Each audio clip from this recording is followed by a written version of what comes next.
Ci sono molti modi per promuovere un prodotto ed un territorio. Uno di questi è raccontarlo attraverso un film che viene presentato in anteprima all'interno dello stand del Consorzio Vini Venezia, il film che si chiama Il Leone di Vetro. Un film che parla delle zone del Raboso. Io sono in compagnia e diamo il benvenuto a Pier Claudio De Martini, che è il vicepresidente del Consorzio. Allora, vicepresidente, abbiamo appena stappato una bottiglia del Raboso perché questo film parla proprio di questo prodotto e del territorio che ci sta attorno.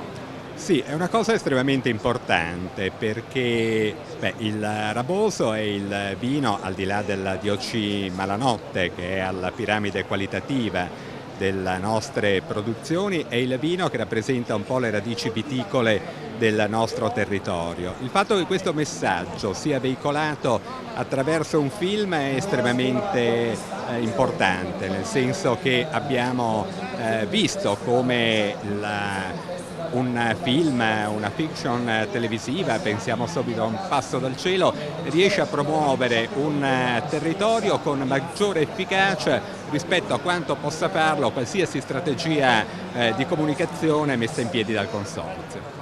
Ringraziamo il vicepresidente del Consorzio di Tutela Vini Venezia, Pier Claudio De Martini, e diamo il benvenuto al regista di questo film, di cui proprio qui in questa occasione al Vinitaly ne è stato dato un piccolo assaggio, una piccola anticipazione. Salvatore Chiosi. Allora, buongiorno. Buongiorno a tutti. Allora, ci racconti un po' insomma, la trama di questo film. Allora, brevemente è questa, la storia è la storia dei Biasin e dei Querini.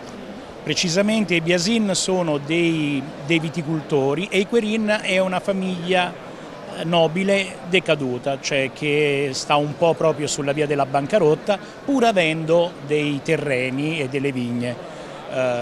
Attraverso queste due famiglie noi raccontiamo un momento storico che è quello dell'Unità d'Italia. Come è stato girare il film nelle zone, insomma, della provincia di Treviso, nelle zone del Raboso del Piave? Allora, qui ho avuto modo di stare sul territorio e conoscere, scoprire posti come Borgo Malanotte, come la Tenuta del Gambrinus e anche poi tutte le vigne che sono lì a ridosso del Piave, no? che sono bellissime. Allora, Presidente, insomma, un modo intelligente per fare promozione questo film. Beh, direi innanzitutto ringraziamo chi ha avuto l'idea, chi l'ha realizzata. Stiamo parlando di un territorio eccezionale che è quello del Piave, di una DOCG che è unica, che è quella del Raboso. Basti pensare che è un vino che viene dal tempo dei Romani, è proprio una storia importante. E il detto dice che il Raboso invecchia dopo il suo padrone, quindi è anche un vino del grande invecchiamento. Per noi ha già l'Oscar questo film, lei ha detto. Sì, ho detto per noi ce l'ha già l'Oscar, poi magari ad Hollywood non arriverà, però è il nostro Oscar, la nostra volontà di dire che comunque la nostra identità fa cinematografia, fa parlare, fa turismo e soprattutto mantiene alta l'identità. Il fatto che poi si chiami Il Leone di Vetro va nella direzione che ci piace. Grazie, Luca Zan.